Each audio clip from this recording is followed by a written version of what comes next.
Welcome back to That Rugby podcast, hosted by the Sports Booth and myself and Hughesy, my co-host. Two losses on the weekend for our teams. So much. Yes. I feel like I went into the weekend with so much hope. I'm sure you were the same. Aspirations, belief, and it all got torn away. But I think that it's a similar story for both of our sides in that what really cost us was discipline, especially for the Wallabies. So I watched the replay this morning, and the Wallabies had so many opportunities. They actually were keeping pace with France for a lot of that game until just discipline tore them apart. So many wasted attacking opportunities, and I actually think that the loss of a dedicated kicker in the side is really harming them because Carter Gordon's very good with ball in hand, but he's not a goal kicker, and I think that is really hurting the Wallabies as well. And that meant they fell behind on the scoreboard. They couldn't apply scoreboard pressure to France. But we'll talk about more about that one a little bit later. I guess we should start off though with the first match, which was the All Blacks versus the Springboks.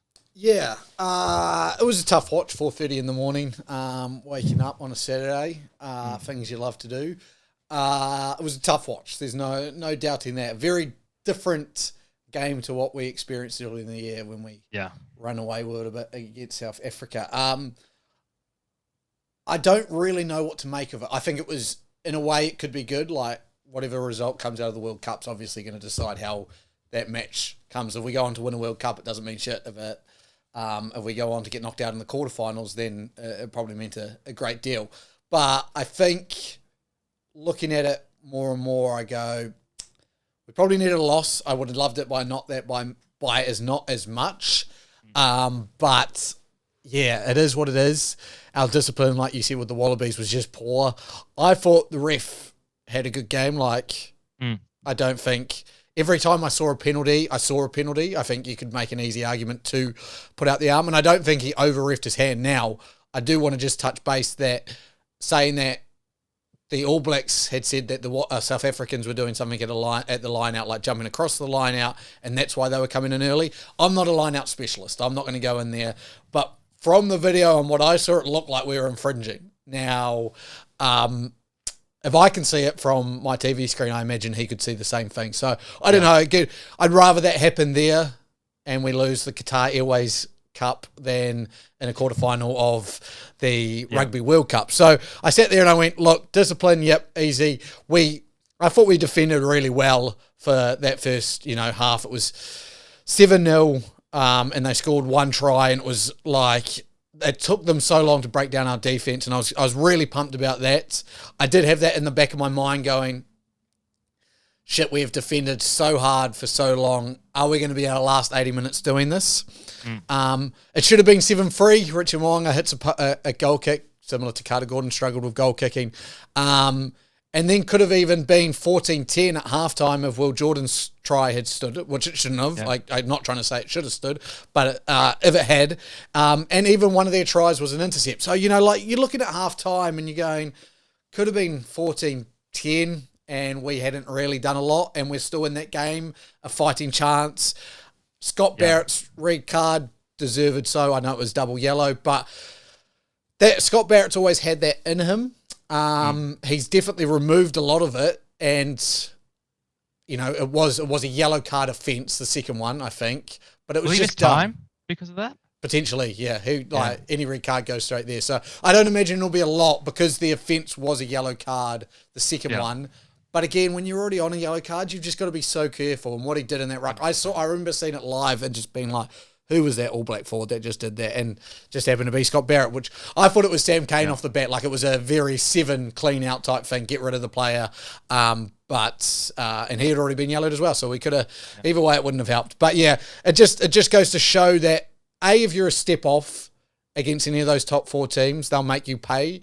And B, playing with 14 men, 13 men for a point for 60 odd minutes you're just not going to win games. You are not going to win games doing that. We saw England, I know they scraped by Wales, but they made it a lot harder on themselves doing that. And I just sit there and go, you go down a man.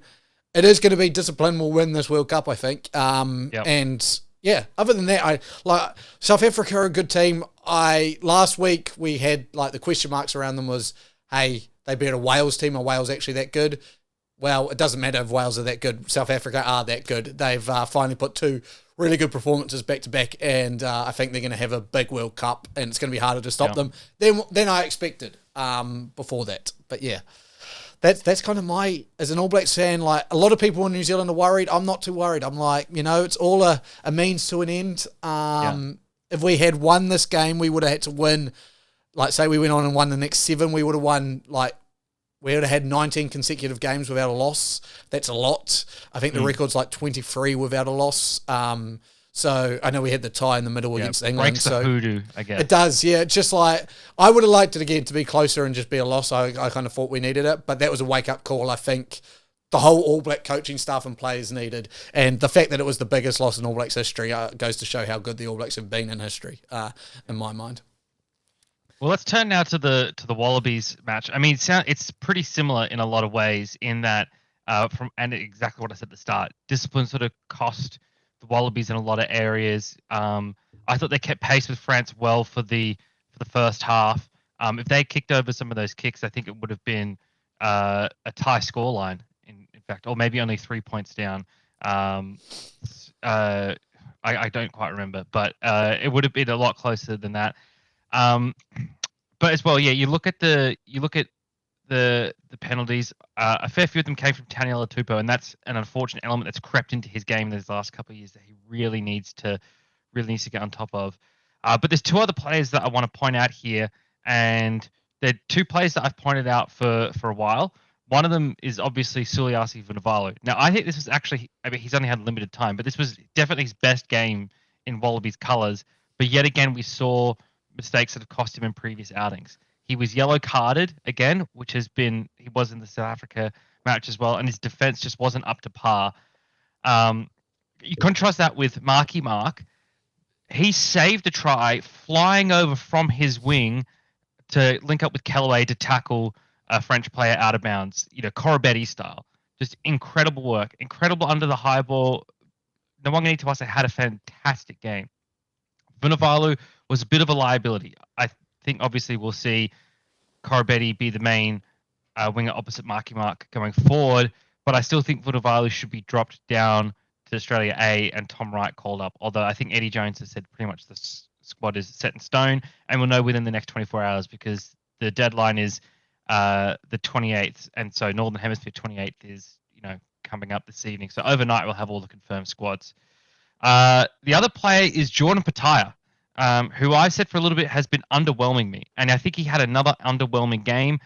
Pretty poor in defense. The French consistently attacked his channel, and especially when he was on the same side as Vunivalu, really exploited that. Not great contact. I need to see Izzy Parisi out there. I don't understand why we haven't seen Parisi in at least one of these games, who's a dedicated outside center, been playing outside center all year, whereas Petaia's been at fullback. And he just wasn't in the game. He didn't inject himself in the game. There's a point where the Wallabies had 65% of the possession, I think, 30 minutes into the first half, and he'd had like 3 touches of the ball. And throughout the whole game, I think he had 5 touches total, which is just not good enough from your outside center. And so I think that was a pretty poor effort from him. Overall, the rest of the Wallabies, I think they really competed hard. Again, it's similar to that, to some of their games in the past where they've competed well for 60 minutes and fallen away after discipline issues have cost them points throughout the game. And it's getting tighter and tighter every game, but they're running out of time. They're running out of opportunities now to get that down pat. That being said, they've been thrust into the fire with their first 5 matches under Eddie Jones, playing all top quality teams, New Zealand, South Africa, France, and Argentina. Going into their pool games, as I said for a while, this is a chance for them to learn and to grow with a little bit less pressure, with an opponent that won't jump on every single mistake as quickly as those other teams will. So they have a little bit more leeway, but you really need to tighten that up. In those games, they need to tighten that up. They have the opportunity to make those mistakes in those games, learn from them, and it won't cost them, hopefully. I guess, we'll get onto a surprise result in a minute, but yeah, for me, it was an expected result, but disappointing in the way that it didn't need to be that result. Yeah, I think again, I tend to think you've got the French's number a little bit. Like, and you'd sit here and laugh me off when you say 41-17, Luke, what are you fucking talking about? But last year in France, obviously the 1 point game, and then like you said, what did Carter Gordon left? 4 missed kicks. I think that's what, 6. Yeah, 10 points off the board. So it's 41-27, 2 tries. I know they're still a bit away, but like you said, without Karevi, without Korobete, I'm actually not, I wouldn't be that worried if I was an Aussie fan going into it. I'd be, like you've said, worried about those goal kickings. And I'm confused with Patire as well. I think he's a much better fullback than centre, but Eddie Jones knows better than us, I would say. But again, it is going to be really interesting to see how the Wallabies, I guess, go into these pool games. They've, like you've said, they've played now the 4 of the top 6 teams. I think Argentina's now ranked 6. France is 3rd, New Zealand's 4th, South Africa's 2nd. So you haven't had an easy I think the 2 debutants had a good game as well. I just want to say. Oh, totally as well. Yeah. What's his name? Fine. Blake Shop and Isaac Finesse Lewis. Yeah. Yeah. So Isaac is a great addition. I think him and Tate really give a spark. So you could do a lot with them. But yeah, I think as you guys, I wouldn't go in too disappointed, too worried. You'd be thinking like we are after our biggest loss. You'd be thinking after winless 2023. The Wallabies would be a little bit more worried. I just don't think they are. I think it's a good time to be attacking with the pool you've got. However, a team who, took the whole spotlight off a famous All Blacks loss, England have come through and saved us all by losing yet again, and this time to Fiji. Save the king. Look, we said it. We said Fiji can go and push teams. I've been on the Fiji bandwagon for as long as I can remember. Well, we date all the way back to the Fiji Endura, and we've been there. People are jumping on now. We've been riding this thing. And look, we said if it was a close game and even Fiji lost us by 7, watch out in the pool. Watch out in the World Cup. And I am seriously, I know we're going to do our predictions next week. On the podcast, so that'll be the weekend or the week before the first game. So I just sit here and I go, man, watch out for Fiji. They're in that pool. Like they've just gone and beaten England. Just beaten them. I think it was a Sami Radradra run where he just sat down one of the England players. It was yes, we love it. We love to see it. Yes, we do. I can't wait to see them in the World Cup. As I've said many a times, and I've made a video about it, I think they're going to be the surprise package. They've had the perfect build-up to a Rugby World Cup. Imagine playing France and England, then you get a week off, and then you go to France and play your first World Cup game. It just, to me, with a competitive game against France and a win against England, first ever win, I just go, man, watch out. And Caleb Muntz, who's had a full season now with the Fiji Endura, absolutely played incredibly, had a fantastic game, and we, as much as the game is one up front, first 5 helps, and I'm really excited to see them, and they were backed up by their Polynesian brethren in Samoa, just about, honestly, so I woke up Sunday morning, checked the scores as you do as a rugby supporter, and saw that there was still 5 minutes left between Samoa and Ireland, and jumped in, and they had a line out, on the 5-metre line with a minute or 2 to go, and unfortunately lost the line out, ended up losing the game. But 17-13 against the world number 1 is just an incredible effort. Lima Sopoaga, I'm more and more loving this rule of players being able to play for those other international teams, because he needs to be an international rugby. As much as I love seeing him in the All Blacks, even him being overseas, I would love for there to be a 1 or 2 year stand down for veteran players. If you play 30 plus games for an international team, you can get a 1 or I don't again, I'm just making, just because I honestly was just blown away by his performance. I was blown away by the whole Samoan team performance. And now I'm sitting there and I'm like, well, Fiji just beat England. Samoa pushed Ireland does this equate to a Samoa knocking England out of a Rugby World Cup? Like, it could do. It easily could do.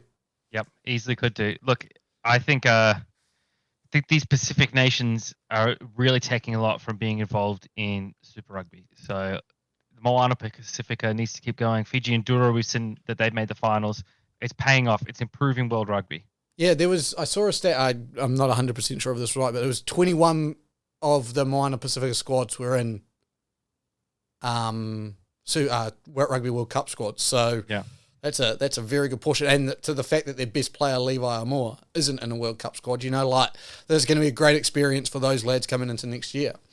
Italy then, I guess I don't want to say I was surprised because Japan just hasn't been, like we've mentioned this, they've lost like 4 or 5 now on the trot. Actually, I think they beat Tonga, they did. But, Italy did them easily, 42-21, I believe it was.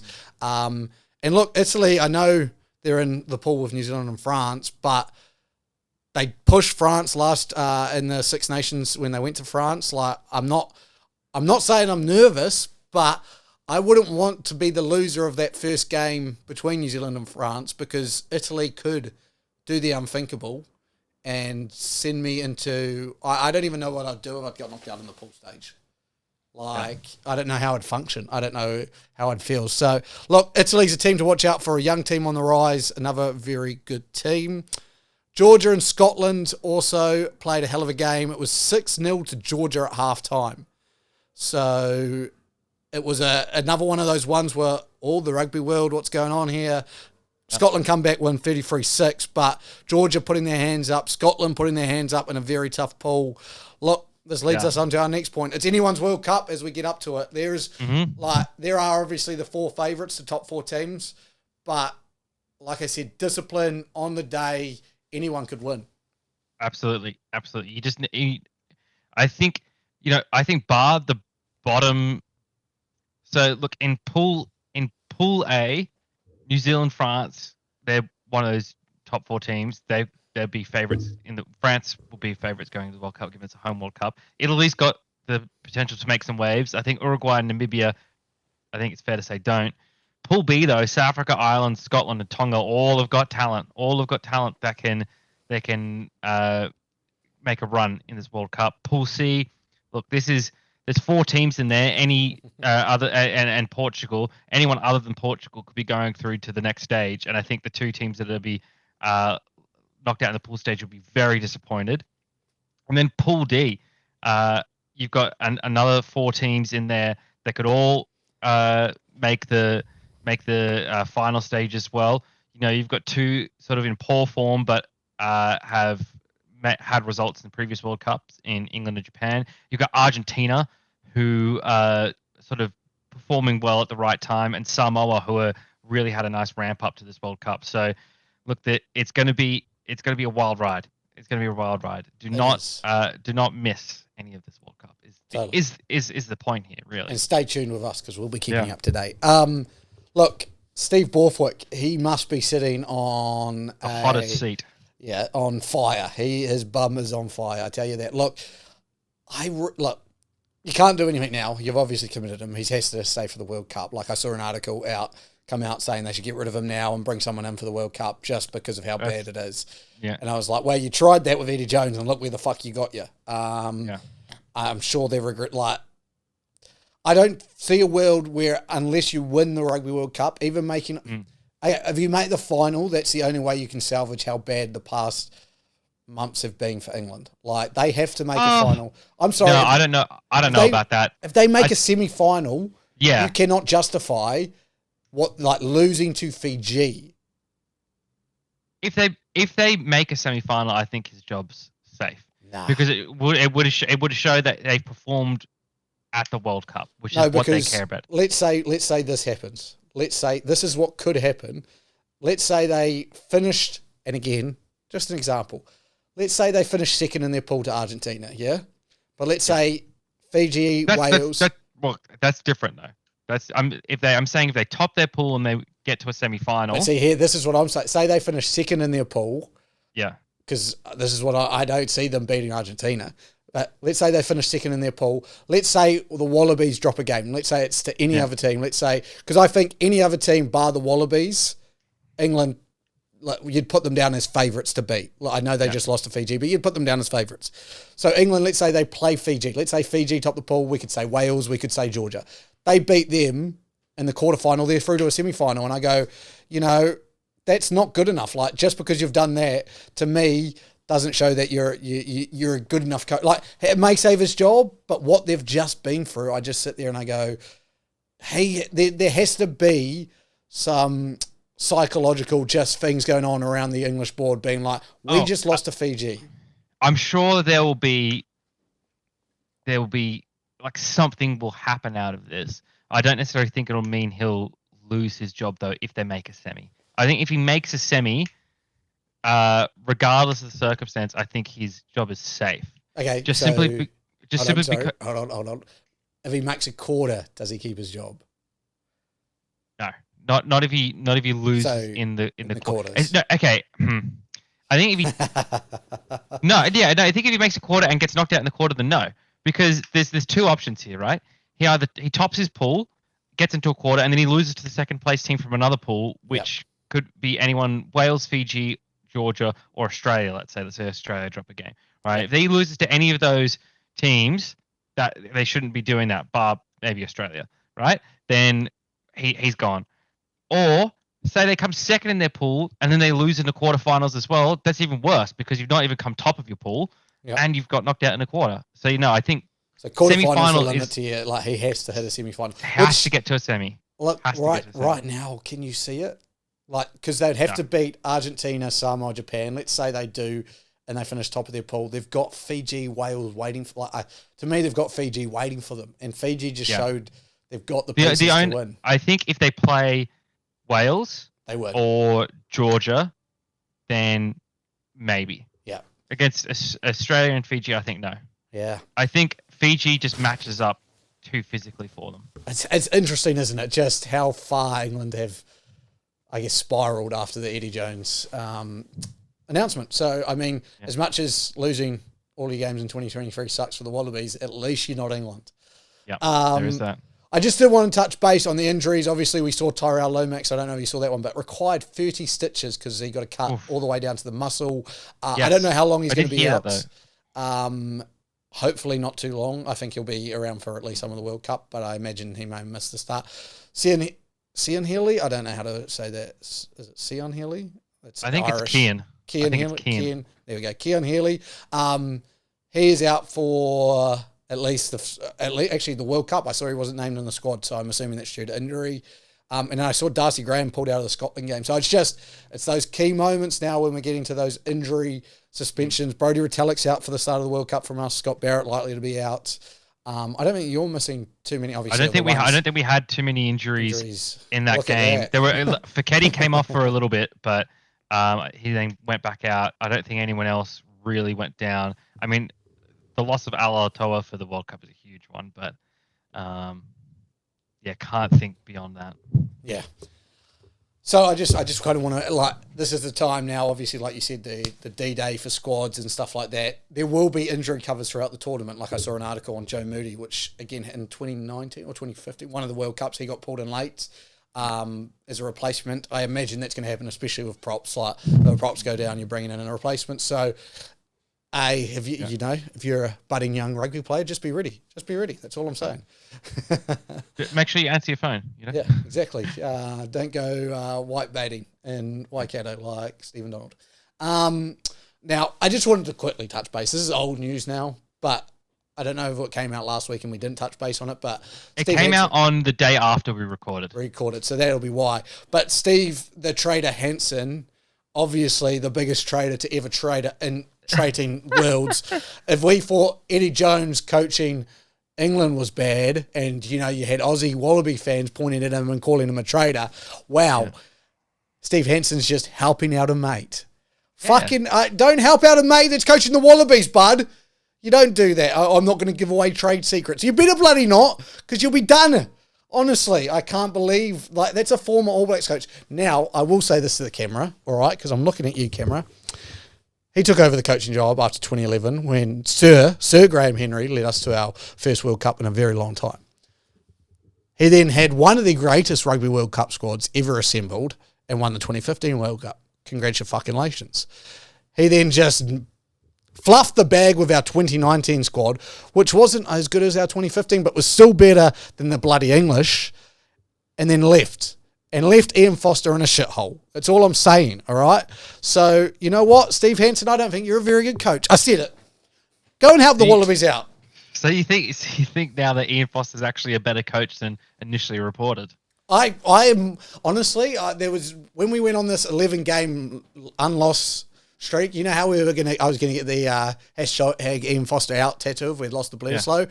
I was ready to go and get myself tattooed Ian Foster in for life or something like that. Like just in the tram stamp, Ian Foster in. Yeah, I think we were all so harsh on him, and we didn't actually reflect on what Steve Hansen left. Like, everyone's talking about Steve Hansen as this great coach, but realistically, he won 1 out of 2 World Cups, so he's a 50% World Cup winner. Come on now. I know Sir Graham Henry is as well, but we won't talk about 2007. And then he left what I think was a squad that wasn't ready. And Ian Foster has actually got them to a point, other than last weekend, where I go, we could win a Rugby World Cup. And I don't know if I was thinking that, a year or so ago. And I don't think it was Ian Foster's fault. I think... And I think what you got to take out of this is that a coach can't be judged too quickly. You got to give him some time to actually take over from a difficult situation.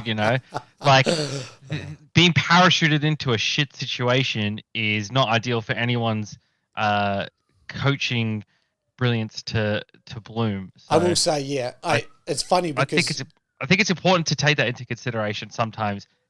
Okay, cough cough, social media pundits. You think about the mess that Eddie Jones has been dropped into because of the fact, and this is going to be our next point, that Australian rugby is having to do a completely new style of business and reset and developing players, and et cetera, et cetera.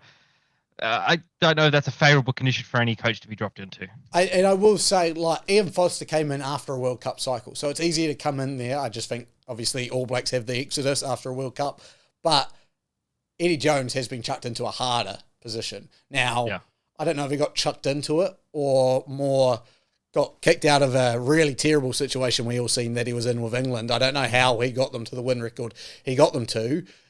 And then Aussie were like waving the white flag and going, we need someone. And so he was like, you know what? I will be the martyr that the Aussies need. I think he's, taking the grenade to go, look, I'm going to jump in there. I'm going to jump on the grenade that is this year in this World Cup to make sure I leave Australian rugby in fantastic hands. He's definitely is a bit like that, I think, especially with all his media performances and the things that he says. Because think about it, in the media, how many people are talking about how poorly some of these Wallabies players are performing, right? Not very much. It's all been on Eddie, and it's all the blame is on Eddie. And if you're a player, like, I know I'd appreciate the coach who takes the fire for me instead, right? He's taking these blows. He's the Dark Knight of Australian rugby. Right? It is. We were mentioning Joker the other day, but he is. And I just want to mention as well, it's not just the players. Like, Australian rugby have been able to run out this reset like it's it's the next big thing, when really it should be, how has this taken you so fucking long? But everyone's so worried about Eddie that they're sitting there and going, oh, this is really good on the side that's happening, like you've just said. So, look, he'll run and we'll hunt him because he can take it, because he's not the hero that Australia deserves, but he's the one we need. There he is, Dark Knight. He's a Dark Knight. He's a Dark Knight. Let's talk about that rugby reset that Australia is going through. Centralised contracts, which I hate and love at the same time. I think it's so good for Australian rugby. It's what we talked about, I think, maybe last week or even a couple of weeks ago, where you said Australian rugby needs their hands on players all the time, being able to go, yes, this is ours. And New Zealand, this is very similar. I want to point out why we discussed this. This is very similar to a system New Zealand's implemented and Ireland have implemented. Yes, totally. And I think it also improves Super Rugby actually as a whole, because you're more likely to stay in Super Rugby with these incentivised deals and stuff like that. It all helps. The only issue it has is about like where we go for like drafting and stuff like that, and how that all works in free agency or trades or anything like that. So that, again, if it benefits the competition, we can put that on the back burner. I'm not worried about that because I think this is going to actually have a game-changing effect within Australian rugby with how they do business. I know it changed New Zealand massively and Ireland as well, and you can look at what it's done for Ireland over there, and I think it's going to make it more attractive actually to the battle between rugby and rugby league to those league players, because 100%. Just the contract and to the media exactly as well. Yeah. I totally the agree. thing that I'm looking for here is Rugby Australia will lead the national high performance plan, which is something I always, as you said, I called for a couple of weeks ago, and system, which includes national pathways and development programs, national teams across 15s and 7s, and contracted players and key high-performance staff within Super Rugby Pacific, Super W, and national programs. So that is, for me, and on the lower level, Super Rugby clubs would be responsible for local talent development and pathways. So basically, the Super Rugby clubs are incubating them from youth, and then once they reach the professional stage, Rugby Australia sort of takes over and aligns a national high performance plan, which is really, I think, really key to centralize that. And everyone's, so that way people are training for the Wallabies all year round. So they're not training for the Wallabies when they get into the Wallabies camp. The other big one is growing women's rugby. That's another big one that was thrust into the national spotlight as well, and I think really needs to be a focus for rugby to grow the game. Totally, and I think I think it's kicking off in 2025. Did I read or the women's XV? No, the centralized contracts. Yeah. I'm not 100% sure. I think it was 2025, which is perfect timing with the British and Irish Lions, and then going into a Rugby World Cup, and it's just going to build so many. Like, I mean, it does take a year or two to get this all paperwork organised and everything like that. I'll give them their credit, but I think it's a massive first step. I read an article. God, I wish I'd taken the names. I should have. He used to be chairman of Rugby Australia or something like that back in 2006 or something like that, and he came out and said he tried to put this idea forward as well back then, and it got shot down, and everyone laughed him out of the room type thing. And he said, "Yeah, I know. It was Nuncio or something like that. It was his name, and he's now in the islands. He's the one that sort of drove that. Yeah, and I just think when I look at it, I go, if they had done it then, they could have been 10 years ahead of where they are now. However, saying that, it's good that they've finally jumped on this bandwagon. I think it's going to be really good for Rugby Australia. Phil Waugh, as you've hyped him up, taking many good steps. I think as well with Phil Waugh's appointment, he seems to get on a lot better with the chairman, and that was, I know the other CEO didn't as much, and there was definitely a divide after the Suoliti contract, but I know he helped, bring definitely the game back into a money-making business, but I think Phil Waugh is going to hopefully lift them to that next level where they'll be a bit more competitive. Yes. Shall we roll out our predictions for the Rugby World Cup? Now, these predictions, we're just doing free predictions. It's not any of the not any of the result-based predictions, but we're going for our player of the tournament, our breakthrough player of the tournament, and our story of the tournament. I will be doing 3, 2, 1 player points for each game based on either if I watch it or the stats. I've got the name, David Nusafora. There it is. Yeah, that was the one. He read a fantastic article. Performance director of Irish Rugby. Yeah.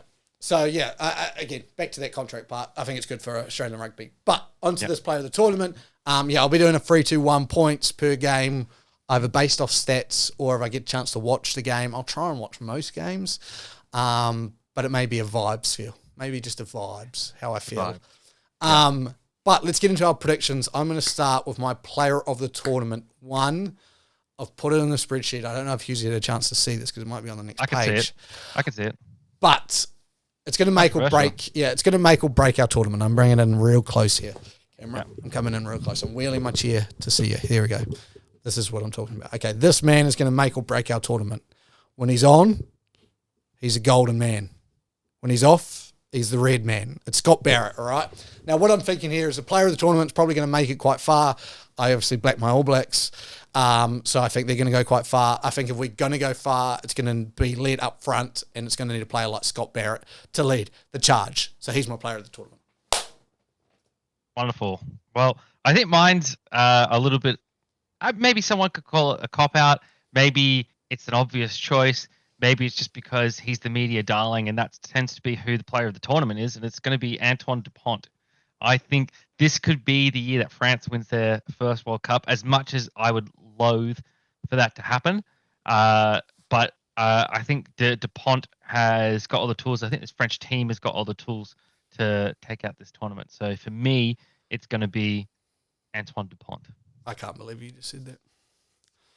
I'm not angry. I'm just disappointed. No, I'm not even disappointed. I'm fucking angry that you've said that, Hughesy. Yeah, but I'm basing this off who I think the media would dub their player of the tournament. Well, all right. Okay. Tell me I'm wrong. How much media frothing over Dupont do you see? Week in and week out. Far too much. Exactly. Yeah, you're not wrong. Exactly. I'm not going to say you're wrong with that point, but we'll get to where you are wrong, and I'm going to bring that up later. Breakout player of the year. Breakout player of the tournament, should I say. I've gone with a player name, and it might be a little bit off for this one, but Theo McFarland. Now, I watched him for the better part of the 5 minutes I watched of the Samoa game. He plays for Samoa. He's a lock for them. He's based out of England. Very English name. Theodore McFarland. Yes, and he plays for Saracens, but is of Samoan background. Mm-hmm. I think Samoa is going to do really well in this tournament, and I think he's going to take a step. He's 27 years old, so that's probably where the breakthrough. But I hadn't heard of his name before these warm-up matches, and now I've heard of his name, and I think I've picked two locks because I think that's where the game's won up front, but a prop's not going to win it because they need someone at least good-looking, and he's a good-looking bloke, this one, but better looking than Scott Barrett, so he's my breakthrough player. For me, I had to go somewhere within the... Let me pick this one. Max Jorgensen. No, it's not Max Jorgensen. No. I did have to... It is an Australian player, though, because I actually don't think Jorgensen will see the field that much. I think he... Tom Hooper. I think Callaway... No, not Tom Hooper. I think Callaway will... is performing well at fullback. For me, it's a player that you might think, oh, how can he be called a breakout player? But he hasn't played that much in a gold jersey. But I think I've been campaigning for him to be playing in the gold jersey. Because Geordie Bataille is not the answer, but Izzy Parisi is the truth. He is going to, and now he's well known within Super Rugby, but he's not that well known within World Rugby ranks. And I think he is going to break through here at this World Cup and show that he is the truth at outside centre. He is Australia's best option at outside centre. I don't mind that at all. I like the thinking behind it is if he gets game time, I can see where you're coming from. Like I've seen him break through in Super Rugby, so I get what you're saying. I don't know. I think you're trying to think too hard and you're trying to outplay Eddie at his own game, and I don't think the fact that he hasn't played any real footy minutes. He needs to. After this last game, how can you be putting Bataille on the field? I don't see how you can do it. Oh, Eddie will. At least at outside centre. Anyway. Yep. Now, I'm going to go... I want to do my one first here because I'm interested to see if we have the same one because this one's not on your sheet. No, I can't see your story of the Rugby World Cup. But my story of the Rugby World Cup is that Fiji makes a semi-final. Mine's not the same, but I love your one. Absolutely love your one. Let's hear me out here. All right, it's easy to see how this happens. Right, Fiji comes second in Pool C to Australia, and I think they beat either of Argentina or England. I think they can beat either of those teams. I think England can show up in their pool, and they might top their pool, and then actually get. They might have rather come second in their pool because they'll face the Fijian demons that have begun to haunt them, and Fiji will take them out. But I love. I think Argentina as well. I think they actually match up well against Argentina. I agree. I couldn't agree more. I think Fiji are primed. If they can get through that group. I know Pool B is called the Group of Death, but I really think Pool C, there's just like, if you overall rated teams. I tell you what it is. Pool B is like a medieval joust of just highly skilled competitors sprinting at each other, trying to get pinpoint placement. Little things are going to be the difference.